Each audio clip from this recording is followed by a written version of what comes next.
მესმის რომ ამ პროტესტის გამოხატვის ფორმასთან დაკავშირებით კომენტარიც საჭირო იქნება, მაგრამ კიდევ უფრო მეტად ყველას გვაინტერესებს მოგვიყვეთ ისტორია, არა იმდენად ამ ავადმყოფობის ისტორია, რამდენადაც საქართველოში მშობელთა მიერ აქტივობის დაწყების, ანუ აქტუალური რატომ გახდებოდა გასაგებია ყველა მშობელი იბრძოლებს თავის შვილის სიცოცხლისთვის, მაგრამ აი დროის ამ მონაკვეთში რატომ გახდა ეს ასეთი აქტუალური, რატომ არის ესეთი იმედიანი ეს ბრძოლა და რატო უკავშირდება ძალიან დიდ იმედგაცრუებას თუ შედეგი არ იქნება მიღწეული. მოგესალმებით ბატონო გიორგი, მივესალმებით თქვენს მაყურებელს. დიდი მადლობა რომ ჩვენ გვაქვს შესაძლებლობა თქვენი ეთერით ერთის მხრივ საზოგადოებას მივაწოდოთ სწორი ინფორმაცია, იყვნენ ისინი ინფორმირებული და მეორეს მხრივ პასუხი გავცეთ იმ უკანონობაზე, რასაც ჩვენ დღეს ჩვენს მიმართ აპირისპირებს ხელისუფლება და ჯანდაცვის მინისტრი. ძალიან კარგი კითხვაა. პირველ რიგში დავიწყებ იქიდან, რომ სამწუხაროდ ჩვენს ქვეყანაში ვერ ჩამოყალიბდა დაავადებასთან ბრძოლის კულტურა. მშობლები არ უნდა გავდიოდნენ, რა თქმა უნდა, ქუჩაში და არ უნდა ხდებოდეს იმ დედების და მშობლების, რომლებიც არიან ძალიან უმძიმეს მდგომარეობაში და სახლში ტოვებენ შიშიმ პირებს, ქუჩაში გამოსვლა. ჩვენ ვერ წარმოვიდგენდით იმის შემდეგ, რაც მოხდა აკონტროლაზიის შემთხვევაში და იგივე ნარატივი იყო მაშინაც, რომ უკუჩვენებები იყო იმ მედიკამენტზე და ამ შემთხვევაში არაერთი მედიკამენტია და არა მხოლოდ ერთი მედიკამენტი.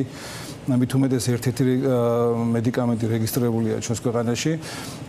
სამწუხაროდ ჩვენ დავინახეთ ის, რომ ერთის მხრივ დაავადებაზე უფრო მძიმე და წონადი გამოდგა ბრძოლა ხელისუფლების წინააღმდეგ, იმ ნარატივის წინააღმდეგ, რასაც ბოლო პერიოდში ჩვენ ვხედავთ.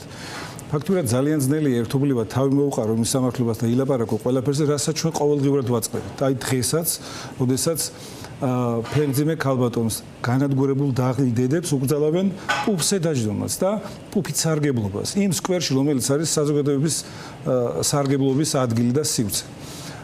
მეორეს მხრივ ჩვენ ვაწყდებით იმ უსამართლობას, რასაც ვხედავთ ჯანდაცვის მინისტრის მხრიდან. ჩვენ წელიწადნახევრის განმავლობაში არაერთი შეხვედრა გავმართეთ და საბოლოო ჯამში დავწმუნდით იმაში, რომ სახელმწიფო ჯანდაცვის მინისტრის სახით არის დაპირისპირებული მხარე და არა მხარდამჭერი ამ ბავშვების მიმართ. ჩვენ ვერცერთ შეხვედრაზე ვერ დავინახეთ თანადგომა, იყო არაერთი შეხვედრა, იყო აქცია და ეტლიან ბავშვს ერთი სიტყვაც კი არ უთხრა მინისტრმა, გარდაგვეცვალა ბავშვი და ერთი სანუგეშო სიტყვაც არ უთქვამს, წუხარება არ გამოუხატავს. ჩვენ დავწმუნდით იმაში, რომ არანაირი დადებითი განწყობა და ემპათია არ აკავშირებს ამ ადამიანს ამ დაავადებებთან.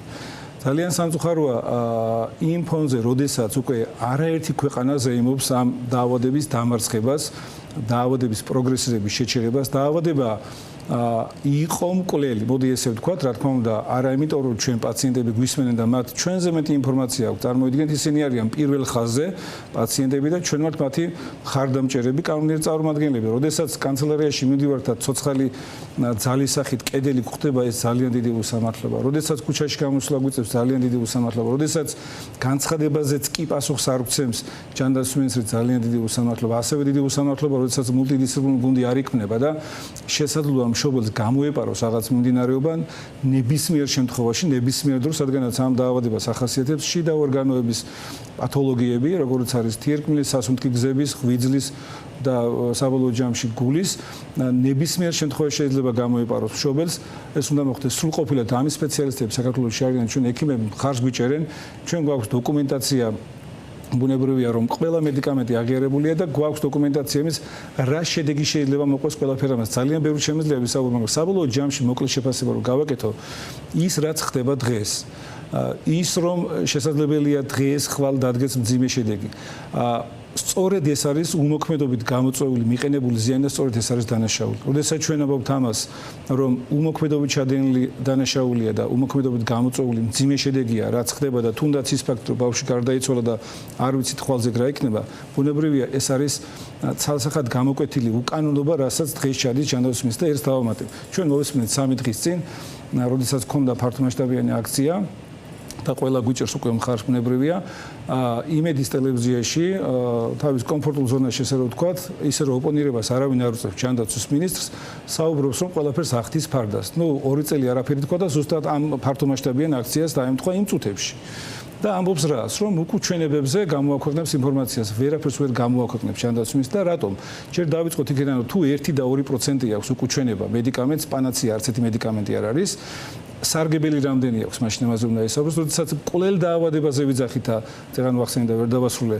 კვლელი დაავადება აღარ არის, მაგრამ არის ჩვენს ქვეყანაში, რადგანაც მედიკამენტი არ შემოდის. თორე ეს დაავადება კვლელი აღარ არის. იყო ეს მე ამისთვის მინდოდა სწორედ ხაზის გასმა საუბრის დასაწყისშივე, რომ მაყურებელი არ არის ვალდებული დეტალურად იცნობდეს ყველა დაავადების ისტორიას, მისი მკურნალობის რესურსს.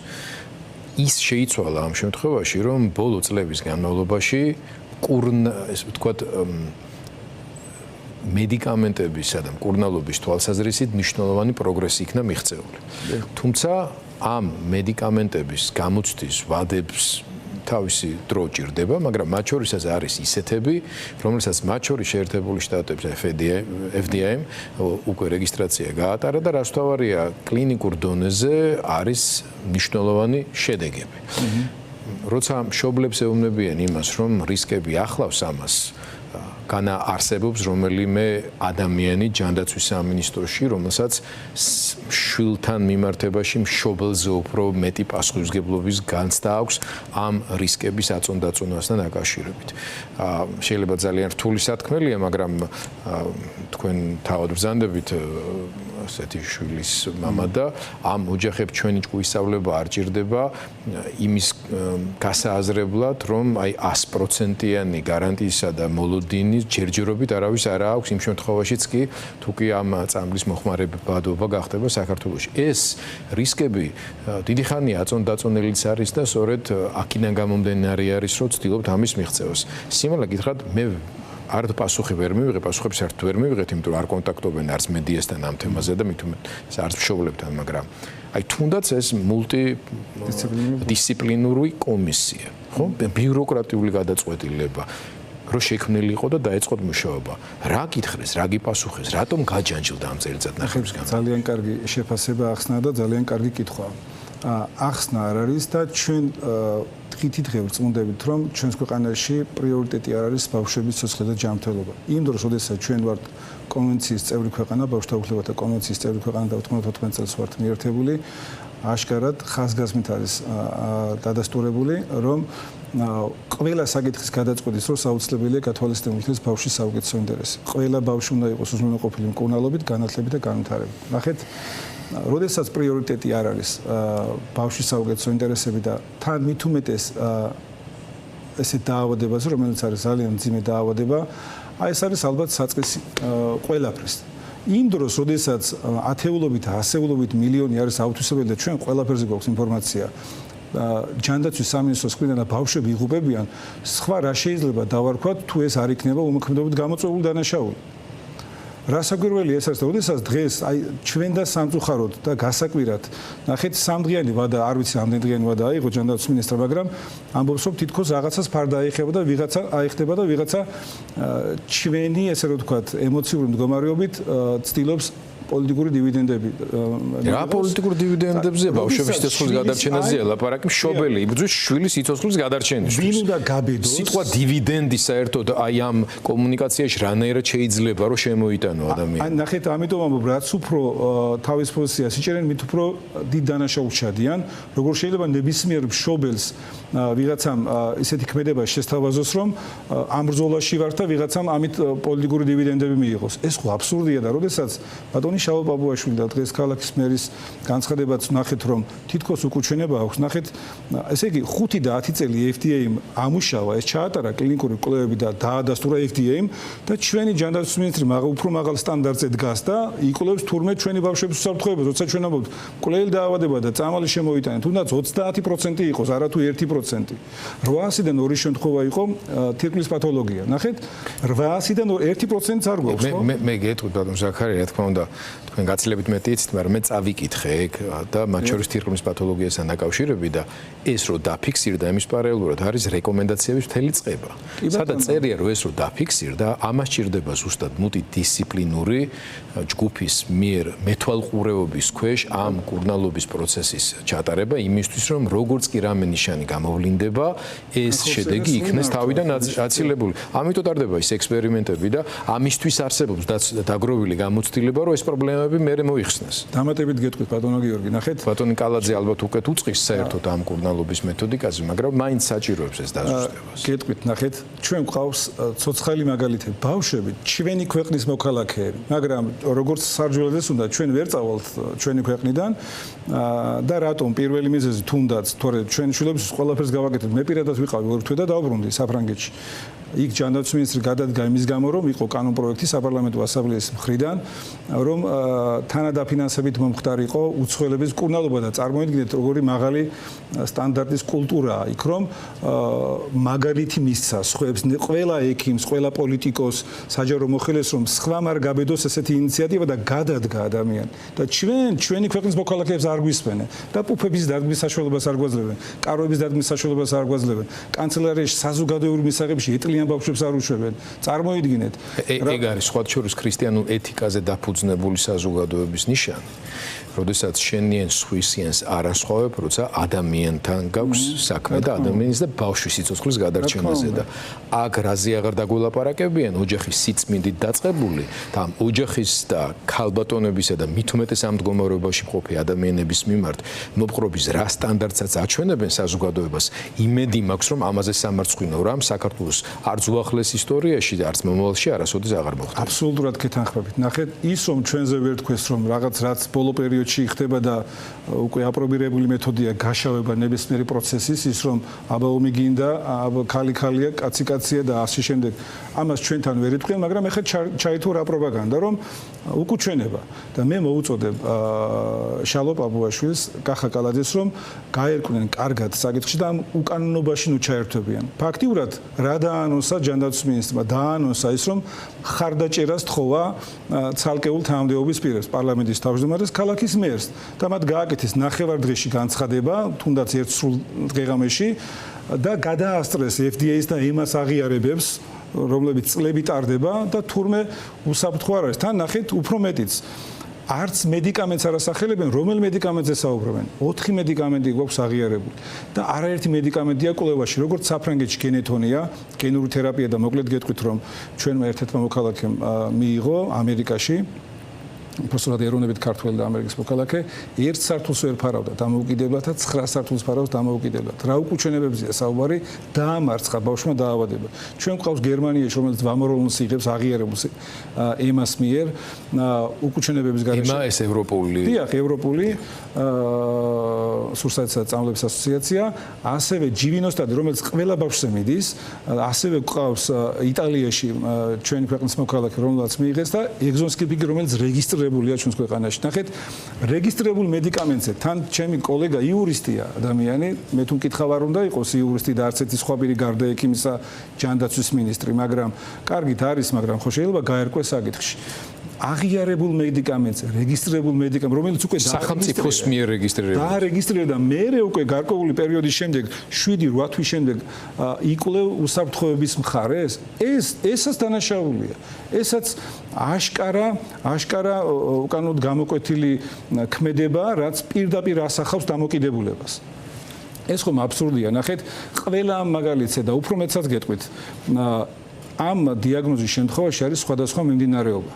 და როდესაც საუბარია თითქოს ახლა საზოგადოება მიცის, რომ აი 3 მილიონიანი წამალი და ვიღაც ერთ-ერთი ბოტი წერს, რომ ჩამოგვექცევა ბიუჯეტი. ნახეთ, აქ არ არის 3 მილიონზე საუბარი. აქ არის საუბარი $10,000-დან დაწყებული 3 მილიონზე, მაგრამ ის 3 მილიონიანი წამალი 15 ბავშვზე ერგება, მეწე არა. დანარჩენი კომპანია გვეუბნება, ნახეთ, ჯევინოსტატზე, ეგზონსკიპინგზე, ვამოროლონზე, რომ თქვენ მოდით ჩემთან სახელმწიფო როგორც სტაბილური შემძენი, მე მინიმალურ ფასში მოგცეთ, ნახევარ ფასში, მესამედ ფასში და დროში გადანაწილებით. ნახეთ, საოცარი რაღაცაა, დროში გადანაწილებით და რატომ მინდა ეს? აუცილებლად უნდა გითხრათ. დღეს თუ ჩვენ ვიცით, რომ შესაძლოა რაღაც დაემართოს ბავშვი, ღმერთმა ყველა კარგად ამყოფოს, თუ გადავადდება დროში, ჩვენ გადავარჩენთ მას. როდესაც ესეთი მიდგომა აქვს სახელმწიფოს, რომ თითქოს 5 წელში რატო გადავიხადოთ, 10 წელში თუ გადაავადებს, ერთ დღეშიც უნდა გადაიხადოს მილიონები სახელმწიფო ბავშვისთვის, მაგრამ უამრავი მედიკამენტია კვლევის ფაზაში და ჩვენ არ ვიცოდით 3 წლის წინ და 4 წლის წინ თუ რა მედიკამენტი იქნებოდა, დღეს გვაქვს და არავინ არ იცის 1 წლის შემდეგ და 5 წლის შემდეგ რა იქნება. ნახეთ, ამ მიმართულებით არასდროს არც ერთი მეცნიერების არც ერთი სფერო არ ვითარდება ისეთი სისწრაფით, როგორც მედიცინა, როგორც ფარმაცევტული ინდუსტრია, ჩვენ შეიძლება სამყაროში სხვა პლანეტები ვერ დავიყვარეთ ისეთი სისწრაფით, როგორც მოსალოდნელი იყო გასული საუკუნის თუნდაც შუა ხანებში, მაგრამ ამ მიმართულებით ძალიან სწრაფი პროგრესია. ამიტომ მე ძალიან კარგად მესმის მშობლების ამ შემთხვევაში და ყველა საღადმოაზროვნე ადამიანი მიხვდება, რომ თქვენ დროის მოგებას ცდილობთ თქვენი შვილებისთვის, იმიტომ რომ შანსი მათი გადარჩენის ჰორიზონტზეა და ზოგიერთ შემთხვევაში ჰორიზონტზე კი არ არის ხელშესახებია, იმიტომ რომ მაგალითები, რასაც ყვებით, ეს არის უკვე შეიძლება არასრულად განკურნების, არამედ ავადმყოფობის კონტროლის ძალიან ეფექტური მექანიზმები, როგორც გავიგე. ნახეთ, აუცილებლად უნდა გითხრათ, ჩვენ დგავართ სიმართლის მხარეს. ჩვენი მიუხედავად იმისა, რომ სტრესულ მდგომარეობაში ვარ, ბატონო გიორგი, ძალიან ღირსეულ ბრძოლაში ვარ. მე ამაყება, რომ ამ ბრძოლაში ვარ და შევკრიბე ესეთი ხალხი და შევიკრიბეთ ესეთი ხალხი, რომ მართლაც მებრძოლი ხალხია, სიმართლის მებრძოლი ხალხია, ბუნებრივია ჩვენ ბოლომდე ვიბრძოლებთ და მივაღწევთ მიზანს, უბრალოდ ჯანდაცვის სამინისტრო ესე რომ ვთქვათ, ამ დანაშაულში და ძალიან ცუდ დამოკიდებულებაში გასვლის იმ ხალხს, ვინც არიან ჩათრეული ამ სიტუაციაში, ამ ქმედებაში და მე მოუწოდებ ყველას, რომ კარგად შეისწავლონ საკითხი და არ აყვნენ სარჯულაძის ესე რომ ვთქვათ, პოზიციას, მათ მოწოდებას, მის ნარატივს, რომ მან ახლა გაიმართლო საკუთარი თავი, რომ მე ვერ შევიძენდი ამ წამალს. გუნდის შექმნა ხო შეიძლებოდა აქამდე. შექმნილი იყო 2 წელი ამას ვიძახით, ხო? რა მინდა გითხრათ, გუშინ ჩაწერა ერთ-ერთმა ჩვენმა მებრძოლმა დიუშენელმა ბექაშონიამ მართლაც სული შემძვრელი ვიდეო იყო და ასევე ინტერვიუ მისცეს ბავშვმა და ვიდეო რგოლები ჩავწერეთ, ოდესაც ეს ბიჭი ამბობს, რომ მე მართალია მოდუნებული მაქვს ყველა კუნთი, მაგრამ გადაარჩინეთ ის ახალგაზრდა პატარა დიუშენელები, რომელსაც აქვს ჩემი დიაგნოზი.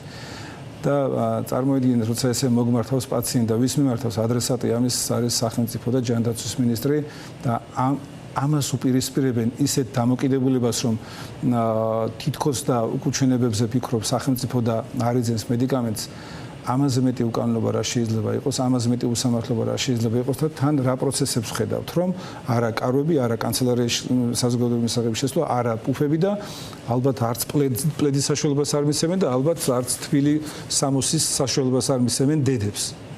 ნახეთ, აი ამ უსამართლობას ვაწყდებით, აი ძალიან ძნელია და მე იმედი მაქვს, რომ ვინც ოდნავ მაინც ლოგიკურად აზროვნებს ჩვენს ქვეყანაში, ყველა იქნება სიმართლის მხარეს და ეს სიმართლის მხარი არის ბავშვების ბრძოლაში ჩართვა, მხარდაჭერა, ბუნებრივია, რომ ჩვენ მეტად ძლიერდებით ყოველდღიურად გვყავს მხარდაჭერები, მაგრამ ჩვენი ყველაზე სიძლიერე არის სიმართლე.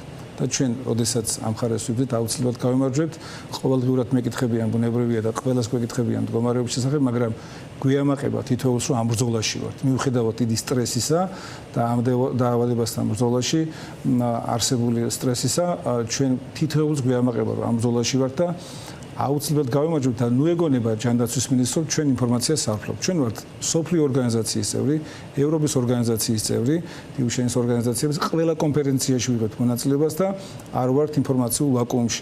შესაბამისად, ჩვენ არც ერთი ინფორმაცია არ გამოგვჩება და დარწმუნებული ვარ, ალბათ მესამედიც კი არა აქვს ჯანდაცვის მინისტრს მის გუნდს ის ინფორმაცია, რაც ჩვენ გვაქვს.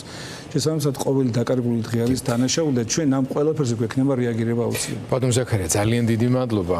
აქვე დავამატებთ ჩემის მხრივ იმას, რომ ალბათ სამედიცინო საზოგადოება ცოტა უფრო მეტად აქტიური უნდა იყოს მთელ ამ პროცესში.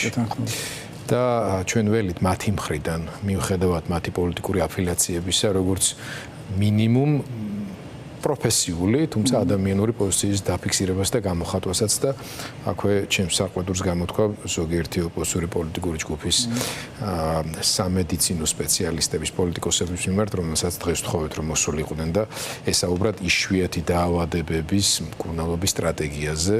არ არის ეს მარტო დიუშენის სინდრომი დაავადებულთა პრობლემა და ასე ნაბიჯ ვაწყდებით ხოლმე სულ და მანამდე იყო კიდევ ერთი აქონდოპლაზიით დაავადებული ბავშვების პრობლემა, იქაც დიდი ჭიდაობა, ღამის თენებები, პუფი და რა ვიცი უბედურება, რაც ტრიალებდა და მიტინგები, აქციები, რა ემოციაც, რა ვთქვათ, ენერგიაც, რა ფინანსებიც მათ შორის და დროც იხარჯება იმისთვის, რომ ეს შედეგები იქნას მიღწეული, თავად იმ ბავშვებისთვის რამდენი კეთილი საქმე გაკეთებოდა, რამდენი დაჩქარდებოდა მათი მკურნალობის შესაძლებლობების მიღება, რამდენი ბავშვი გადარჩა რჩებოდა და ზოგადად საზოგადოება რამდენად უფრო მეტად ზნეობრივად და ფსიქიურად ჯანმრთელი იქნებოდა. იმიტომ რომ ამის ყურებაც კი შეუძლებელია არათუ ამ ყველაფერში მონაწილეობა. როგორც დასაწყისში ვახსენე ბატონო გიორგი, მოკლედ გეტყვით, სამწუხაროდ ვერ ჩამოყალიბდა ჩვენს ქვეყანაში ასეთ დაავადებებთან, ასეთ საკითხებთან ბრძოლის კულტურა. ნახეთ, ესე იგი თუ ეს მშობლები სადღაც აი ზღვარი აქვს სახელმწიფოს, თუ აქამდე არ მიიტანენ დროშას და არ ჩადებენ ყველაფერს, მანამდე უნდა იყვნენ ჩუმად და მე იძულებული უნდა გახდნენ. ბატონ ზაქარია, დაავადებასთან ბრძოლის კულტურაზე კი არ მეტყველებს, ეს მეტყველებს ჩვენი ცივილიზებულობის დეფიციტზე. ძალიან სამწუხაროა, რომ ეს მართლა ძალიან მაღალი ცივილიზაციური და კულტურული ისტორიის მქონე საზოგადოება უშვებს თავის წიაღში იმას, რომ ყავდეს მთავრობაში წარმოდგენილი ადამიანები, რომლებიც ასე გულცივად, ასე გულგრილად, ამავე დროს არაპროფესიონალურად, არაკომპეტენტურად და აგდებულად ამავე დროს ეპყრობიან ადამიანებს, რომლებსაც დღეს ყველაზე მეტად ჭირდება თანადგომა. მიიღეთ ჩვენი თანადგომა, თუ რამის დამატება გქნებავთ ბრძანეთ და ნამდვილად გრძნობ თქვენს თანადგომას და ერთ-ერთი შესაძლებლობაა, რომ თქვათ სიმართლე და მოვახსენოთ საზოგადოებას სიმართლე და კიდევ ერთხელ ვიტყვი, გავცეთ პასუხი იმ უკანონობას და ჩვენ გადავწყვიტეთ ორგანიზაცია და დებატებში ვიწვევთ მიხეილ სარჯველაძეს ნებისმიერ ტელევიზიაში, თუნდაც ტელეიმედზე, თუნდაც საზოგადოებრივ მაუწყებელზე, რათა საზოგადოება არ შეიყვანოს შეცდომაში მიხეილ სარჯველაძემ და იმან, ვინც დღეს მხარს უჭერს მიხეილ სარჯველაძეს.